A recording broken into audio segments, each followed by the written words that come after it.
గాంధీగిరి అందిస్తున్న flash news చదువుతున్నది దయానంద్ గాంధీ. రామగుండం నియోజకవర్గ ప్రాంతంలోకి 121 రోజుల క్రితం వచ్చిన కరోనా ప్రభుత్వ రికార్డుల్లో విశ్వసనీయంగా అందిన సమాచారం మేరకు మొత్తంగా ఈ రోజు వరకు ఇక్కడ 4740 కేసులు ఉన్నట్టు తెలుస్తుంది. ఇందులో చాలామంది ఈ వ్యాధి నుంచి కోలుకున్నారు. యాక్టివ్ కేసులు, కోవిడ్ మరణాలు ఉన్నాయి. గోదావరిఖని ప్రభుత్వ ఆసుపత్రిలో ఈరోజు 24 మందికి ర్యాపిడ్ పరీక్షలు చేయగా ఒకరికి కరోనా నిర్ధారణ వచ్చింది. సింగరేణి 3 ఏరియాల్లో ఈరోజు కరోనా ర్యాపిడ్ పరీక్షలు చేయగా RG1లో 106 మందికి గాను 3కి, RG2లో 30 మందికి గాను 2కి, RG3లో 30 మందికి గాను 2కి కరోనా నిర్ధారణలు వచ్చాయి.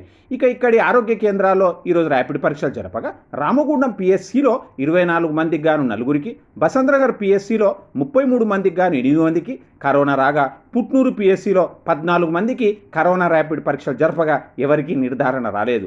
రామగుండం UPSCలో 47 మందికి గాను 2కి, అల్లూరు UPSCలో 21 మందికి గాను 3కి, జనగామ UPSCలో 13 మందికి గాను 6కి, అడ్డగుంటపల్లి UPSCలో 17 మందికి గాను 3కి, 5 ఇంక్లైన్ UPSCలో 30 మందికి గాను 2కి కరోనా నిర్ధారణలు వచ్చాయి.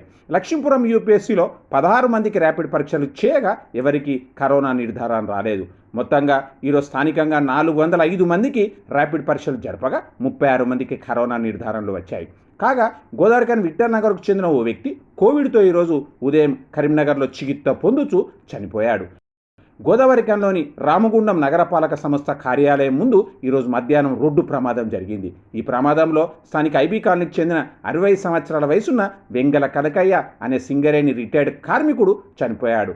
ఈ కనకయ్య మున్సిపల్ కార్పొరేషన్ కార్యాలయంలో ధరణికి సంబంధించిన విషయాలను తెలుసుకొని తన ఇంటికి వెళ్ళడానికి ఆఫీస్ ముందు రోడ్డు దాటుతుండగా వేగంగా వచ్చిన ద్విచక్ర వాహనం ఢీకొట్టింది. బలమైన గాయాలతో కనకయ్యను చికిత్స కోసం కరీంనగర్ తరలించగా చికిత్స పొందుతూ సాయంత్రం మృతి చెందాడు. గోదావరిఖని 1 టౌన్ పోలీసులు కేసు దర్యాప్తు చేస్తూ ఉన్నారు. ఈ రోజు గాంధీగిరి వార్తలను సమర్పిస్తున్నది గోదావరిఖనిలోని విజన్ హాస్పిటల్స్. ఆరోగ్యానికి అభయం, అనారోగ్యానికి సింహస్వప్నం. విజన్ ప్రత్యేకతలు: general medicine, emergency, critical care, polytrauma, ఎముకల చికిత్స, neuro surgery, pulmonology, physiotherapy.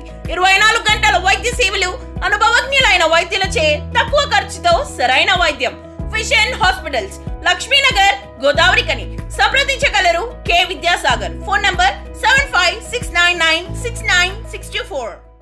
Ramagundam police commissionerate task force CI Raj Kumar, SI Sheikh Mastan మరియు వారి సిబ్బంది కమాన్పూర్ పోలీస్ స్టేషన్ పరిధిలోని నాగారం గ్రామ శివార్లో డబ్బుల పెట్టుకొని పందెం పేకాట ఆడుతున్నారనే పక్కా సమాచారం మేరకు పేకాట స్థావరంపై దాడి చేసి పేకాట ఆడుతున్న చిన్న కలవలకు చెందిన ఎలవేన శ్రీనివాస్, రంగాపురంకు చెందిన పిడుగు రమేష్, కందుల రమేష్, కలవేన అనిల్, సిద్ధం రవిలను అరెస్ట్ చేయగా చింతల శ్రీనివాస్ పరారీ అయ్యాడు. వీరి నుంచి 50,400 రూపాయల నగదు, 4 సెల్ ఫోన్లు, 3 బైకులను స్వాధీనం చేసుకుని తదుపరి విచారణ కోసం కమాన్పూర్ పోలీస్ స్టేషన్లో అప్పగించారు.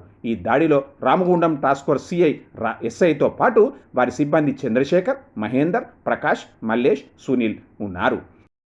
రామగుండం నియోజకవర్గంలోని రైతులు, కార్మికులు, కర్షకులు, విద్యార్థులతో పాటు అన్ని వర్గాల ప్రజలకు దుర్గాదేవి ఆశీస్సులతో సుఖ సంతోషాలతో వర్ధిల్లాలని రామగుండం శాసనసభ్యుడు కోరకంటి చందర్ అమ్మవారిని వేడుకున్నారు. ఈరోజు ఎమ్మెల్యే క్యాంపు కార్యాలయంలో జయదుర్గాదేవి అమ్మవారి అఖండ శరణు ఘోష ఎమ్మెల్యే చందర్ చేపట్టారు. ఈ సందర్భంగా ఆయన మాట్లాడుతూ భక్తిభావం మంచి క్రమశిక్షణ నేర్పుతుందని, జీవితంలో ఉన్నతంగా ఎదగాలంటే ప్రతి ఒక్కరూ భక్తి మార్గాన్ని ఎన్నుకోవాలన్నారు. కాగా ఈరోజు ఉదయం 8 గంటల నుండి రేపు ఉదయం 8 గంటల వరకు అమ్మగారి అఖండ శరణు ఘోషతో పాటు జరగనుండగా రేపు అమ్మవారి చండీయాగం ఎమ్మెల్యే నిర్వహించనున్నారు. కార్మికుల సంక్షేమమే TBGKS ధ్యేయమని TBGKS ప్రధాన కార్యదర్శి మిరియాల రాజిరెడ్డి అన్నారు. ఈరోజు సింగరేణిలో ఉద్యోగం పొందిన 121 మంది డిస్మిస్ ఉద్యోగులు రాజిరెడ్డిని కలిసి తమ కృతజ్ఞత తెలిపారు. సింగరేణిలో అనారోగ్య కారణంగా పని ఒత్తిడి మరి కుటుంబ సమస్యలతో గతంలో డ్యూటీలు చేయక డిస్మిస్ అయినామని, ఇప్పుడు రెగ్యులర్గా డ్యూటీలు చేసుకుంటామని రాజిరెడ్డికి వారు హామీ ఇచ్చారు. ఈ కార్యక్రమంలో MD అజీజ్ అహ్మద్, కటకం దేవేందర్, సుమంత్ రాజు, కొండా మురళి, శ్రీనివాస్, కుమారస్వామి, రవి, చిరంజీవి, వెంకటేష్, రమణ తదితరులు ఉన్నారు.